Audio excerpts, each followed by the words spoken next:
के बारे में बात करूंगा जो हम प्रोडक्ट। सर हो गया लाइव। ठीक है जी जी ओके। अस्सलाम वालेकुम सर, लाइव हो गया है। अब बस जैसे ऑडियंस लाइन अप हो जाए अपनी बात आगाज करते हैं। कंटिन्यू जी जी बिल्कुल, आप क्यों दे दीजिएगा, विल स्टार्ट। जी जी बिल्कुल।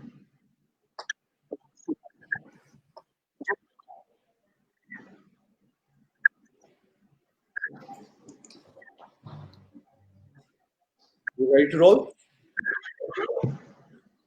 बस अस्सलाम वालेकुम शान भाई।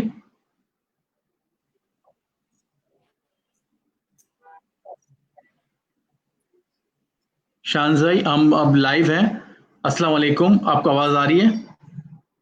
जी ठीक है जी, आपकी आवाज क्लियर है मेरी तरफ। शान भाई आप अपना तारुफ करा दें एक और इसके बाद आप हमें बताएं कि टर्की सिटीजनशिप और परमानेंट रेजिडेंस में क्या फर्क है और पाकिस्तानी जो इन्वेस्टर्स हैं वो किस तरह इससे फायदा उठा सकते हैं। अच्छा, पहले तो मैं अपने आप को इंट्रोड्यूस करूंगा। शान आगा मेरा नाम है। Pakistani born and raised in Pakistan. Moved to Turkey 2004. 16 साल से अपना बिजनेस चला रहा हूँ टर्की में। एंड सिटीजनशिप का प्रॉपर्टी का काम 10 साल से कर रहे हैं। सिटीजनशिप और रेसिडेंसी पहले थी, आज से 5 साल पहले टर्की ने रेसिडेंस ऑफर करना शुरू किया। तो टर्की के अंदर 2 प्रोडक्ट हैं, there 2 products, one is a residence product and one is a citizenship product. हम ऑफ कोर्स यूके का काम पुराना करते हैं और अब प्रॉपर्टी परचेज पे रेसिडेंस और सिटीजनशिप दोनों ऑफर करता है टर्की। जो रेसिडेंस का प्रोडक्ट है वो थोड़ा पुराना है, 2013 एंड ऑफ 12 और बिगिनिंग ऑफ 13। इसमें सिंपल है, it's a product which says transfer of residence. That means people who want to come to Turkey and get Turkish residence, they have to buy a property in Turkey. आप Turkey में एक property खरीदें, इस property की value कुछ भी हो सकती है, स्टार्टिंग फ्रॉम $25,000 $30,000 पाकिस्तानी रुपए में आप समझे 40 लाख रुपए प्लस की 40 रुपए 50 लाख रुपए 60 लाख रुपए से अपवर्ड्स कोई भी प्रॉपर्टी आप खरीदे टर्की में तो आपको टर्की का रेसिडेंस कार्ड मिलता है। ये रेसिडेंस कार्ड जब तक आप प्रॉपर्टी होल्ड करेंगे ये रेसिडेंस कार्ड रिन्यू होता चला जाएगा।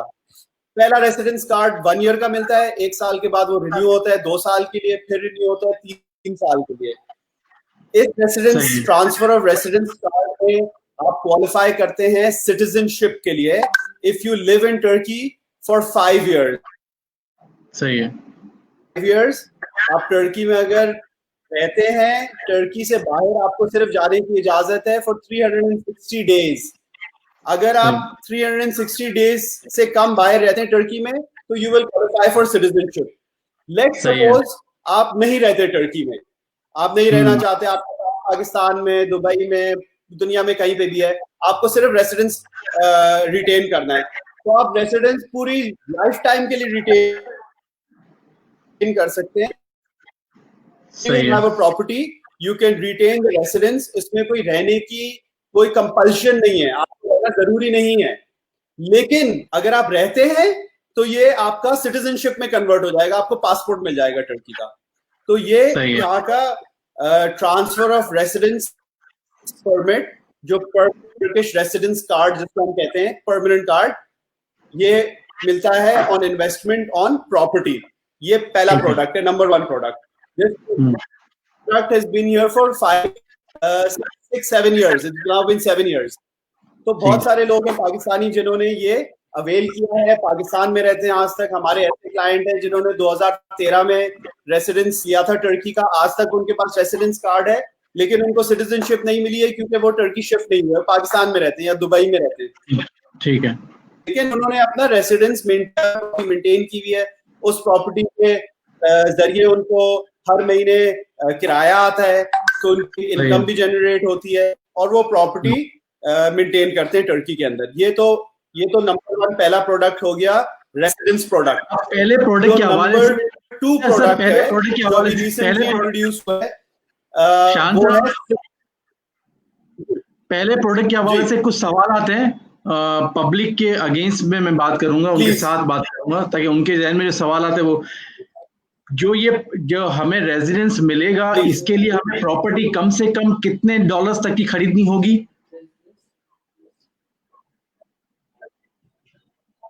देखें, बाय लॉ प्रॉपर्टी की कोई वैल्यू की रिस्ट्रिक्शन नहीं है।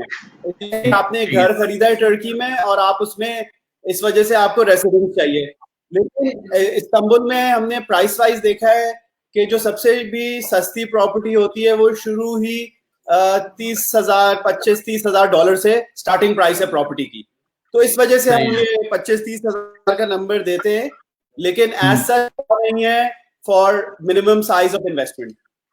ठीक है, तो अगर फर्ज करें अगर मैंने 25,000 की एक प्रॉपर्टी खरीदी है, ठीक है, और मैं खरीदता हूं, उसके बाद मुझे कितने साल का वीजा मिल जाएगा? आपको पहले रेसिडेंस परमिट मिलेगा 1 ईयर का। 1 ईयर के बाद जब वो रेसिडेंस परमिट एक्सपायर होगा, if you are still the owner of the property, you still holding the property, तो आपको 2 साल का रिन्यू होकर 2 साल का मिलेगा। And by the end of the 3rd year, if you still own the property, if you not sold it, अगर आपने प्रॉपर्टी बेची नहीं है, अगर आप स्टिल होल्ड करते हैं, तो वो परमिट आपको 3 साल का मिलेगा। तो first time permit is 2 years, then first year is 1 year, then 2 years, then 3 years। सही है, ठीक है। और इसके बाद मेरी फैमिली को फैमिली के लिए भी वो वीजा हो जाएगा? आपके फैमिली को भी उसी प्रॉपर्टी पर पहले साल में आपको परमिट मिलेगा, दूसरे साल के एंड में आपकी फैमिली को रेसिडेंस परमिट्स मिलेंगे। जिस तरह आपके रेसिडेंस परमिट्स हैं, उसी तरह आपकी फैमिली को भी रेसिडेंस परमिट्स मिलेंगे। पहले साल में ही नहीं मिल जाएंगे? पहले साल में ही नहीं मिल जाएंगे जब मुझे मिलेंगे तो? पहले साल में आपको रेसिडेंस परमिट मिलेगा ऑन ट्रांसफर ऑफ रेसिडेंस। उन लोगों के लिए हम 1 ईयर टूरिस्ट परमिट कर सकते हैं, वो एलिजिबल, अगेन जिसको टेम्परेरी रेसिडेंस परमिट कहते हैं, वो मिल जाएगा उनको 1 ईयर। फिर 1 ईयर के बाद उनको ट्रांसफर ऑफ रेसिडेंस परमिट मिल जाएगा, जो इन्वेस्टर का होता है। इन दोनों परमिट्स में सबसे बड़ा फर्क क्या है? दिखने में दोनों सेम है, पिंक कलर का कार्ड है। कार्ड है किसी के पास? दिखाएं पिंक कार्ड। तो वो दिखने में सेम होता है, लेकिन उसकी फर्क ये है कि जो इन्वेस्टर को मिल रहा है ट्रांसफर ऑफ रेसिडेंस पे, ये देखें कार्ड में आपको दिखाता हूँ, इस तरह का कार्ड होता है ये।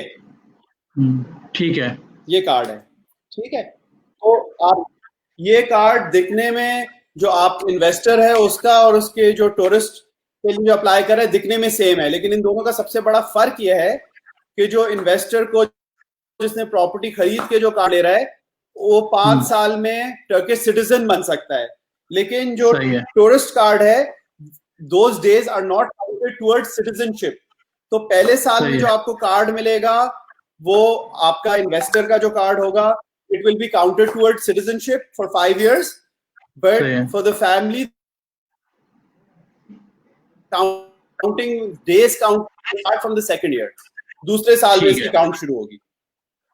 सही, लेकिन फैमिली पहले साल में आके रह सकती है या नहीं रह सकती? जी बिल्कुल रह सकती है, बिल्कुल रह सकती है। उनके लिए हम टेम्परेरी रेसिडेंस कार्ड बनाएंगे फॉर द फर्स्ट ईयर, और 2nd ईयर में उनका जब रिन्यूअल आएगा तो उनका परमानेंट रेसिडेंस कार्ड बनेगा। ठीक है, अब इसमें पब्लिक का खर्चा कितना होगा? कोई इन्वेस्ट करता है 25-30 हज़ार की डॉलर की प्रॉपर्टी लेता है, तो इसके अलावा उनका खर्चा कितना है वीजा के लिए? इसके अलावा रेसिडेंस परमिट के चार्जेस, लॉयर के चार्जेस, सारे चार्जेस मिला के $750 का खर्चा है। $750 for the family. For the family $750 है, $750 है for a family of 4। Then each additional charge is another $300। समझ गया मैं।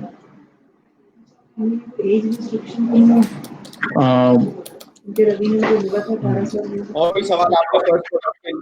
बस ठीक है, फैमिली ऑफ 4 है, लेकिन उसमें कोई बच्चों की एज रिस्ट्रिक्शन तो नहीं है, 18 साल से कम या ज्यादा, ऐसा कुछ? रेसिडेंस प्रोडक्ट में रिस्ट्रिक्शन नहीं है, रेसिडेंस मिल सकता है उनको, रेसिडेंस परमिट में कोई रिस्ट्रिक्शन नहीं है। और इसमें जो है what we do a lot of times is that जिनके बड़े बच्चे होते हैं उनको इन्वेस्टमेंट है, उनको इन्वेस्टमेंट का हम पार्ट शो करते हैं। दैट मीन्स जो डॉक्यूमेंट बनेगा प्रॉपर्टी का, उसमें फादर के 50% ओनरशिप होगी, मदर की 25 होगी, और अगर बड़े बच्चे तो 50% ओनरशिप बच्चों की भी होगी। अगर हम ये रूट लेते हैं तो इस रूट में पहले साल में ही उनको परमानेंट रेसिडेंस परमिट टेम्परेरी लेने की जरूरत नहीं पड़ेगी। ठीक है, सही है। अच्छा, ये $750 जो है, ये पहले साल के पैसे हैं या ये पूरे 5 साल के हैं? और फिर साल बाद इनका कितना खर्चा होगा ये भी बता दें प्लीज। अगर रिन्यूअल पे $200 का खर्च, ठीक है, इसमें आपकी इंश्योरेंस शामिल है। कितने सर, दोबारा बताइएगा प्लीज।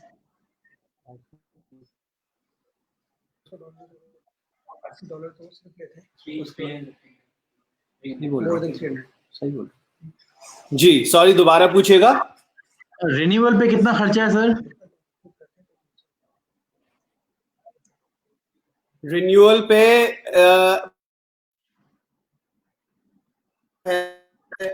डॉलर में कर लेंगे, ये आपको $300 के अंदर पड़ेगा पर पर्सन। ठीक है, मतलब रिन्यूअल पे ज्यादा खर्चा है बनिस्बत पहले साल के पैसे के। जी हाँ, ठीक है। और इसके बाद ये लगातार 5 साल रहते तो इनको नेशनलिटी के लिए भी वो क्वालिफाई कर जाएंगे, ऐसा ही है सर? करेक्ट, ठीक है, करेक्ट। सही है। अब हम आते हैं दूसरे प्रोडक्ट पे, बताइए सर। अच्छा, इसके पहले ये रेसिडेंस परमिट के लिहाज से कोई और सवाल सर कोई इतना कोई खास सवाल नहीं है, बस यही थे मेन। और ये प्रोसेस कितने टाइम का है अगर प्रॉपर्टी वो ले लेते हैं, और प्रोसेस कितने टाइम का है?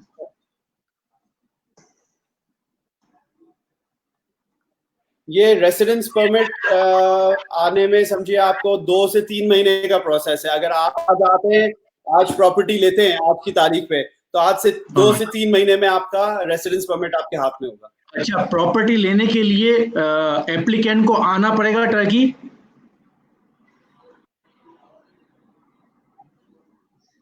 देखिए, नॉर्मल प्रोसेस में तो एप्लीकेंट,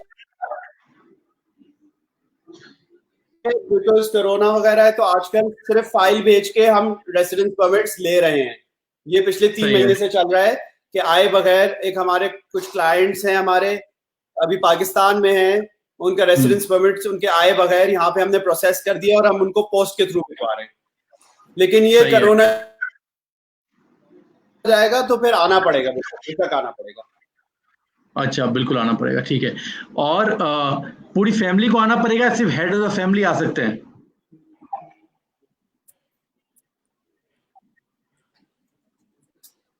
जिसका रेसिडेंस परमिट है हो रहा है सबको आना पड़ेगा।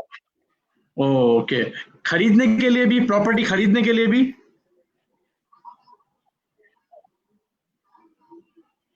प्रॉपर्टी खरीदने के लिए सिर्फ जिसके नाम पे प्रॉपर्टी खरीद रहे हैं, जो ओनर है प्रॉपर्टी का, उसको आना पड़ेगा।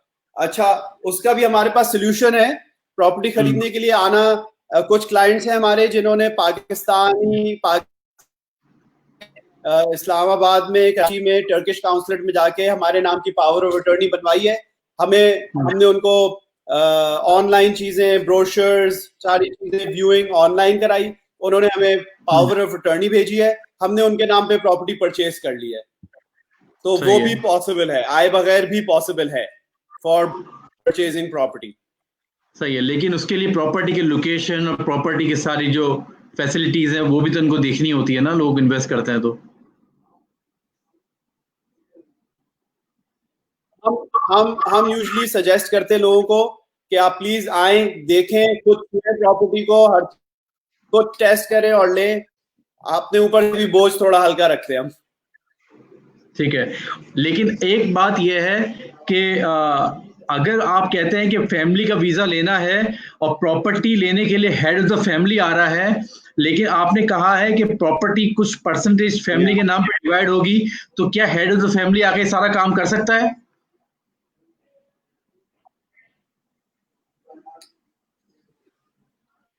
आपकी बात कट गई मेरे ख्याल से। मैं आप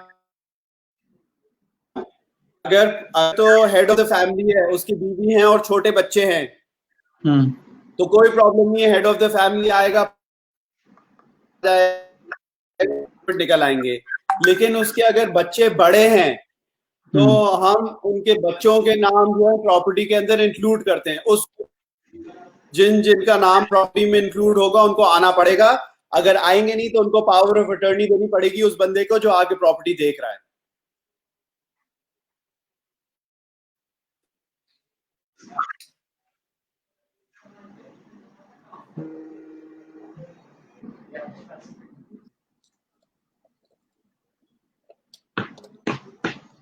अच्छा सर, अभी सादिया सदफ से आयशा तालपुर का नंबर लें, उनको कॉल कर लें। फजल लाइव है और अभी बंदा वैसे भी भेज रहे हैं ना, बोला 1 आध घंटे बंदा आपके पास आ जाएगा। ठीक है। अच्छा सर, अब अभी कुछ लोगों ने हमें ज्वाइन किया है। अब इनको इस प्रोडक्ट को हम लोग क्लोज करते हैं। इस प्रोडक्ट की बात हमने सारी क्लियर कर ली है, लेकिन समरी एक बार दोबारा बोल देते हैं कि 25 से 30 हजार डॉलर की इन्वेस्टमेंट करके आप 5 से 7 साल का वीजा रेजिडेंस ले सकते हैं अपनी पूरी फैमिली का टर्की में। Right sir?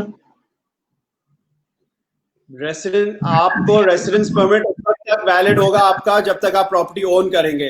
आपने प्रॉपर्टी खरीदी, आप उस प्रॉपर्टी को 10 साल मेंटेन करेंगे, बस 10 साल तक का परमिट होगा वहां पे, जब तक रेसिडेंस परमिट रहेगा। सही है। और प्रॉपर्टी हमारे लीज होगी 99 ईयर्स की लीज होगी। प्रॉपर्टी की लीज नहीं होगी, प्रॉपर्टी की ओनरशिप होगी। अच्छा, कंप्लीट ओनरशिप होगी। कंप्लीट ओनरशिप होगी, life time. Life time. Life time. ठीक है सर। Life time. सर सारी बातें क्लियर हो चुकी है, लोगों ने जितना समझना था समझ लिया है। अब लोग इंतजार कर रहे हैं मेन प्रोडक्ट का, सिटीजनशिप एंड पासपोर्ट। जी हाँ, जैसे आपको बताया कि रेसिडेंस परमिट पुराना प्रोडक्ट है और रेसिडेंस परमिट का प्रोडक्ट हम पिछले 7 साल से कर रहे हैं। लेकिन आपने बिल्कुल सही बोला कि जो मेन प्रोडक्ट है वो सिटीजनशिप का है। मैं इसलिए ये बात कहूँगा क्योंकि रेसिडेंस में जो हमारे पास वॉल्यूम था, उस सिटीजनशिप का वॉल्यूम है उससे मेरे ख्याल से 10 गुना ज्यादा है। तो सिटीजनशिप का प्रोडक्ट टर्की ने लॉन्च किया है 2018 अक्टूबर में। इसको अभी 1.5 साल हो गया है, 1.5 पौने 2 साल हो गए। ये प्रोडक्ट जो है इट इज वेरी सिंपल। इसमें आपको $2.5 लाख इन्वेस्ट करने प्रॉपर्टी में टर्की के अंदर। This can be one property और it can be multiple properties. as $250,000 are invested in Turkey in property, whether it is land, it's villa, whether it's a commercial property, it does not matter. It can be any kind of property.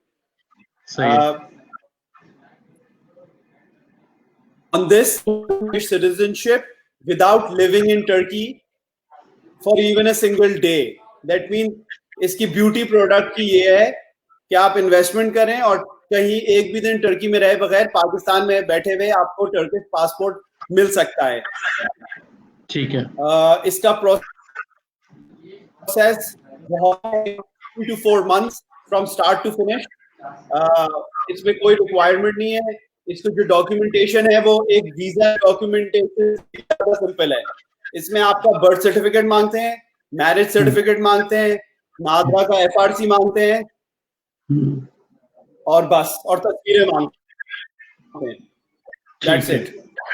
और investment आपको prove करनी पड़ती है कि आपने $2.5 lakh invest किया, तो property के कागजात मांगते हैं और आपको पासपोर्ट मिल जाएगा टर्की में, टर्की का।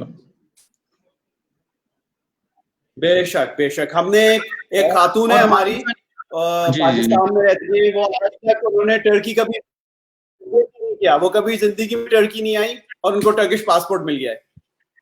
अच्छा, ये भी पॉसिबल है। और ये आपसे गुजारिश है, ये भी बताएं कि पाकिस्तानी पासपोर्ट को इनको वो नहीं हो, डुअल नेशनलिटी रख सकते हैं? अच्छा, बड़ी कमिटी है हमने है वो पाकिस्तान और टर्की के बीच में डुअल नेशनैलिटी के अप्रूवल्स दे दी हैं गवर्नमेंट ने ऑन बोथ साइड्स कि टर्की और पाकिस्तान डुअल नेशनैलिटी अब होल्ड कर सकते हैं। साइन नहीं हुआ है, अभी प्रोसेस में है, बट इन प्रैक्टिकलिटी आप रख सकते हैं। इस टर्किश पासपोर्ट है, वो टर्किश पासपोर्ट के साथ पाकिस्तान के अंदर एंटर करते हैं। बट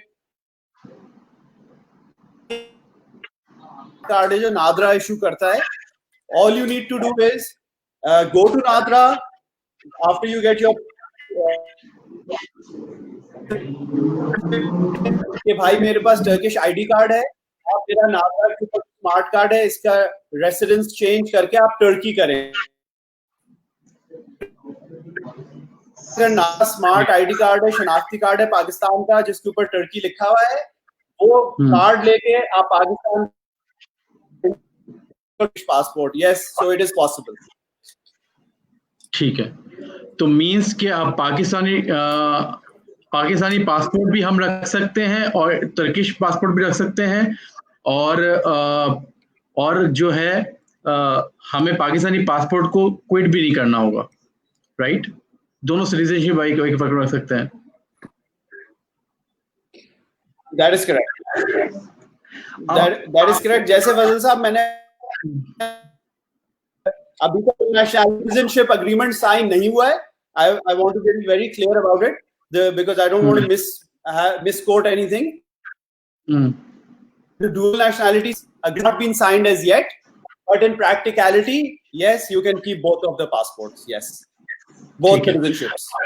सही है। अच्छा, अब एक बात आपसे ये कहना चाह रहा हूं मैं कि ये मुझे बता दें कि जो लोग अभी हैसियत रखते हैं, जो इन्वेस्ट करना चाहते हैं, जो टर्की, वो उनको आप कैसे उनको बेनिफिट बताएंगे अभी ना, कि भाई आप क्यों करें, टर्की में इन्वेस्ट क्यों करें? देखें, अब बेनिफिट्स जो है वो, क्योंकि हमने ऑलमोस्ट जो है we are very close to 100 passport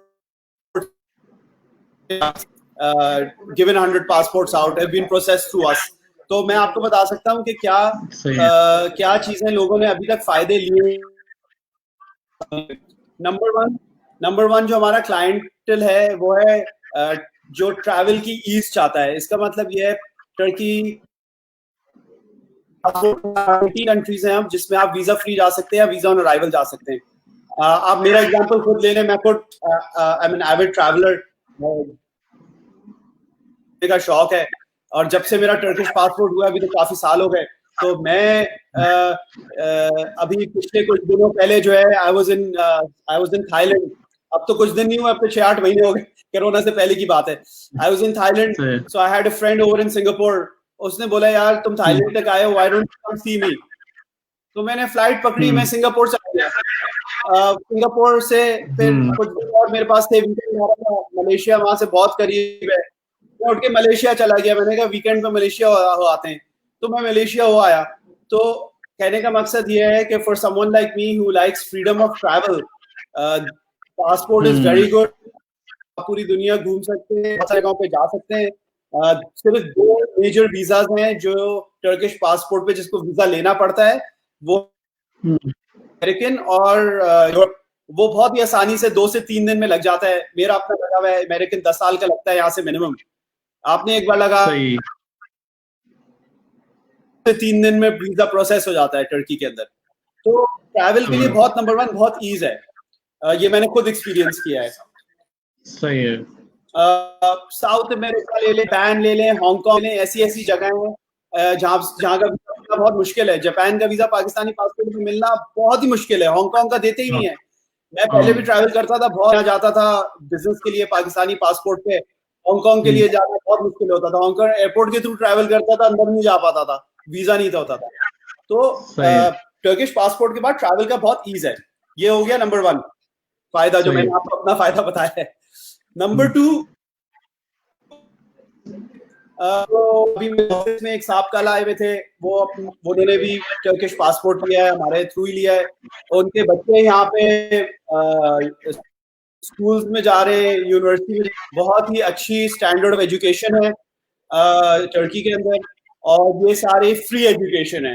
इसका मतलब है, और मैं अक्सर लोगों को एग्जाम्पल देता हूँ, ये जो फ्री स्कूल्स हैं, ये पाकिस्तान, ये नहीं मैं पाकिस्तान को खुदा, मैं खुद पाकिस्तान का पढ़ा हूँ, खुद पैदा हूँ, मैं डिग्रेड नहीं करना चाहता किसी भी सेंस में, लेकिन सच है कि जो टर्किश स्कूल्स हैं उनका स्टैंडर्ड पाकिस्तानी स्कूल से बहुत ज्यादा बेहतर है। मैं खुद अच्छे स्कूल का पढ़ा हुआ हूँ पाकिस्तान में, मेरे अपने भाई के बच्चे हैं, वो ग्रामर स्कूल जाते हैं कराची में। मैंने उनको बचपन से देखा है, पलते बड़े होते हुए। कराची ग्रामर स्कूल अच्छा स्कूल है, कराची के सबसे अच्छे स्कूल में शुमार होता है। लेकिन यहाँ का जो फ्री स्कूल है वो वहाँ के सबसे अच्छे स्कूल से बहुत ज्यादा बेहतर है। यहाँ के फ्री स्कूल में भी आपको स्विमिंग सिखाते हैं, आपको मैनर सिखाते हैं। इनके कुछ ऐसे सब्जेक्ट्स हैं जो देख के मैं खुद हैरान हो जाता हूँ कि स्कूल में आपको टेबल मैनर्स भी सिखाते हैं। मेरे बच्चे टेबल मैनर्स जो है वो अक्सर मैं उनको देखता हूँ खाते हुए खाना, मैं कहता हूँ इनके टेबल मैनर्स ऑलरेडी मुझसे बेहतर है। तो स्कूलिंग सिस्टम जो है बहुत अच्छा है टर्की का, और ये सब फ्री है, जिनके पास सिटीजनशिप है उनके लिए फ्री है ये।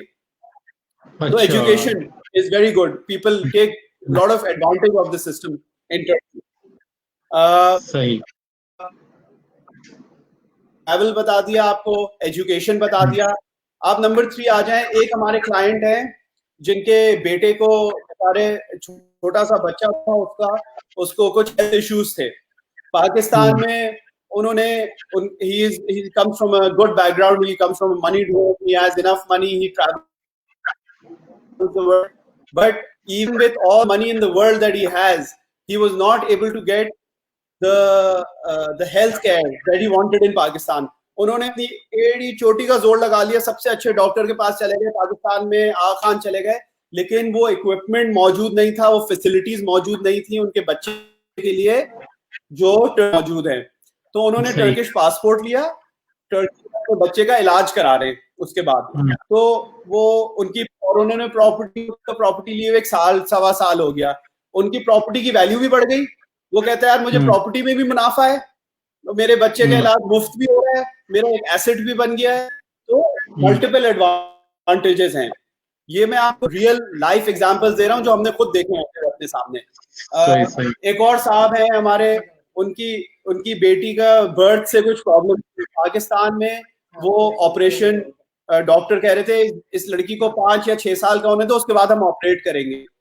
लेकिन वो टर्की में आए, उनकी बेटी का ऑलरेडी 2 ऑपरेशन हो चुके हैं। पहला ऑपरेशन हुआ था जब वो 1.5 साल की थी, उसके बाद दूसरा ऑपरेशन हुआ जब वो 2.5 या 3 साल की थी। तो अल्हम्दुलिल्लाह she is doing a lot better now. This I'm telling you, it was not from an investor category, but someone who would come here for work and got citizenship. So this is the advantage of being a Turkish citizen. So number 1 traveling, number 2 education, number 3 healthcare. ये 3 pillars हैं जिसके ऊपर Turkish citizenship is a very attractive investment. And number 4 I would like to add, बहुत अच्छी 4th चीज जो है वो ये है कि फजल भाई, बिजनेस अपॉर्चुनिटी का जो सवाल है ना, वो आई थिंक रोज मैं दिन में 2 से 3 बार, मिनिमम 3 से 4 बार इस चीज का जवाब दे, बिजनेस किया जाए, कौन सी बिजनेस अपॉर्चुनिटी है, तो मेरा जवाब स्टैंडर्ड होता है कि सर हर बिजनेस में अपॉर्चुनिटी है, डिपेंड करता है आपको कौन सा बिजनेस आता है। सही बात है। आप जो है वो ट्रैवल फील्ड से है, कंसल्टेंसी फील्ड से आपका ताल्लुक है, मैं आपको पहले से जानता हूं, तो मैं आपको कहूंगा फजल भाई, यहाँ पे केमिकल्स में बड़ा स्कोप है, तो आप केमिकल्स का काम नहीं कर सकते। मैं कहूंगा फजल भाई टेक्सटाइल का काम करने, डाई हाउस, लेकिन आप टेक्सटाइल का डाई हाउस नहीं चला सकते, टेक्निकल काम है। तो स्कोप है बिजनेस का, is a vibrant economy, robust economy. ECC है, the ECC is European Custom Zone. That means European Custom Union में फ्री है, कोई बॉर्डर नहीं है. हमारे बॉर्डर सिर्फ ट्रैवल के लिए है, जहाँ पे वीजा चेक होते हैं यूरोप जाने में. लेकिन अगर मैं कोई शिपमेंट भेजता हूँ, यहाँ से कोई बिजनेस करता हूँ, तो बॉर्डरलेस है, लिटरली बॉर्डरलेस है. कोई टैक्सेस, कोई कस्टम्स, कोई चीज नहीं है. सो बिजनेस अपॉर्चुनिटी डिपेंड करता है आप कौन सा बिजनेस आता है आपको करना, वो आप जरूर आगे कर सकते हैं.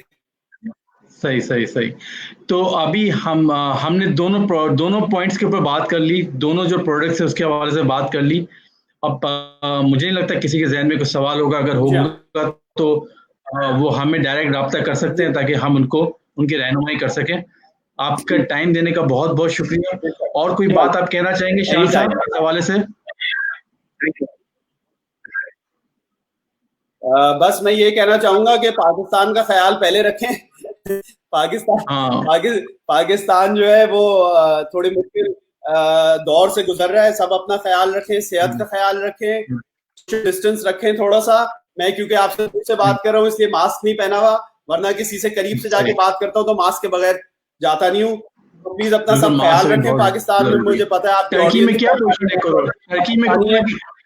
टर्की में कोरोना की क्या पोजीशन है? कोविड की क्या पोजीशन है? नंबर्स बहुत नंबर्स निकल रहे हैं टर्की में, लेकिन अगेन टर्की का हेल्थ केयर सिस्टम बहुत अच्छा है. तो कोई ऐसा इंसान नहीं है टर्की में जिसको कोरोना होता है और उसको हेल्थ केयर फैसिलिटी अवेलेबल नहीं होती. सबको अवेलेबल है और फ्री में अवेलेबल है. सही है. तो अभी तो टर्किश एयरलाइन शुरू भी हो रही है, अगले हफ्ते से पाकिस्तान से ऑपरेशंस शुरू कर रही है और वीजे भी लगना शुरू हो गए हैं. पहली फ्लाइट है जो इस्लामाबाद पहली फ्लाइट है, कमर्शियल फ्लाइट. मार्च में बंद हुई थी, मार्च के बाद पहली कमर्शियल फ्लाइट है. आज 8 बजे निकलेगी यहाँ से इस्लामाबाद के लिए और कल इंशाल्लाह सुबह में वापस आ जाएगी. और हफ्ते में कराची से 3 फ्लाइटें होंगी. तो Turkish airline is back and I think there are lot of people wanting to get Turkish residence and citizenship. अब मेरा फोन जो है अभी तो म्यूट करके रखा है, लेकिन पिछले 2 हफ्ते से बहुत बज रहा है. सारी इंक्वायरीज हैं पाकिस्तान से, क्योंकि अब लोगों को पता है कि खुलने वाली हैं फ्लाइट्स. एम्बेसी काउंसलेट वीजा देना शुरू कर दिए हैं, तो बहुत सारे लोग टर्की की तरफ आ रहे हैं रेसिडेंस के लिए भी और सिटीजनशिप के लिए भी. सही. अच्छा, तो अब ये पाकिस्तान से जो आएंगे उनको क्वारंटाइन करना जरूरी है या नहीं होगा क्वारंटाइन कुछ भी? नहीं, क्वारंटीन जैसी कोई चीज नहीं है इस वक्त यहाँ पे. टर्की में आप जब अराइव करते हैं तो आपका टेम्परेचर भी जो है वो थर्मल लिया जाता है. ऑटोमेटिक कैमरास हैं, दूर से कोई आपके करीब से आके कुछ टेस्ट नहीं करता.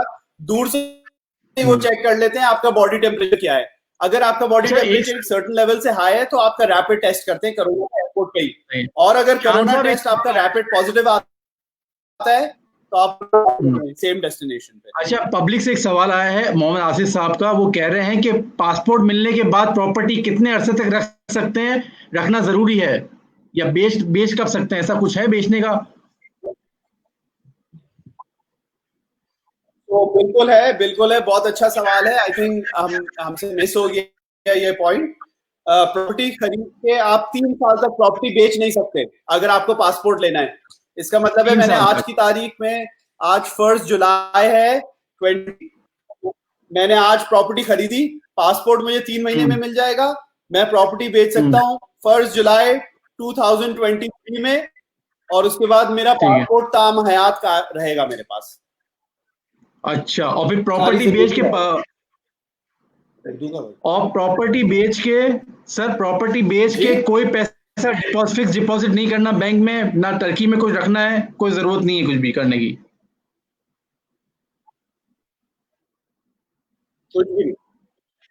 कुछ भी नहीं. आप 3 साल बाद अपने पैसे जिधर चाहे दुनिया में लेके जा सकते हैं. सही है.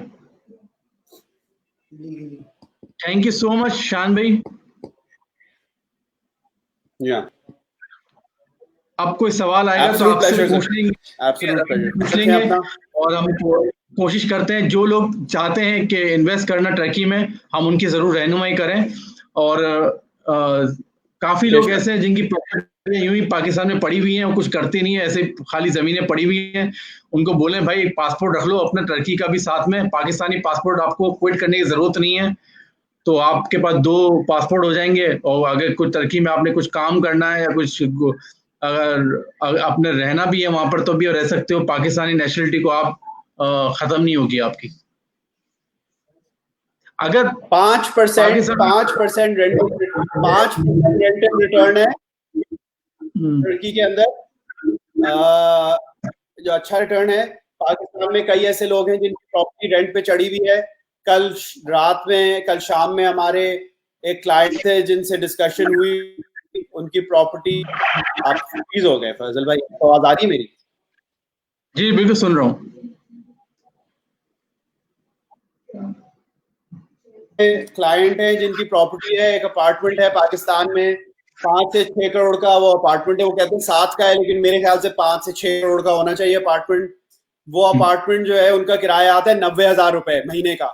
मैंने उनको सजेस्ट किया कि आप यहाँ पे इन्वेस्ट करें, वही सेम अमाउंट जो आप यहाँ पे इन्वेस्ट करेंगे, आपका मंथली रेंट आपको मिलेगा 2 से 2.5 लाख रुपए। तो यहाँ इन्वेस्ट करेंगे तो मंथली रेंट भी, इन्वेस्टमेंट में कुछ रेंट रिटर्न भी मिलेगा, और over a period of time ये अच्छा टाइम है प्रॉपर्टी में इन्वेस्ट करने का, क्योंकि आजकल लीरा की वैल्यू कम है, लेकिन लीरा में हाइपर इन्फ्लेशन है, लीरा में प्रॉपर्टी प्राइसेस बहुत इंक्रीज करती हैं। तो ये अच्छा टाइम है, पैसे भी कमाएंगे, रेंट भी मिलेगा, पासपोर्ट भी मिलेगा। बहुत बहुत शुक्रिया शान भाई। अब जिनको जो सवाल हो वो हमारी वीडियो को दोबारा देख लें या हमें हमारे नंबर पे कॉल कर लें ताकि हम उनकी रहनुमाई कर सकें, और फिर जल्दी से जल्दी आपको कुछ पासपोर्ट दें हम, ताकि हम अपना काम शुरू कर सकें। थैंक यू वेरी मच फजल भाई, थैंक यू, ख्याल रखें, दुआओं में याद रखें। Thank you sir.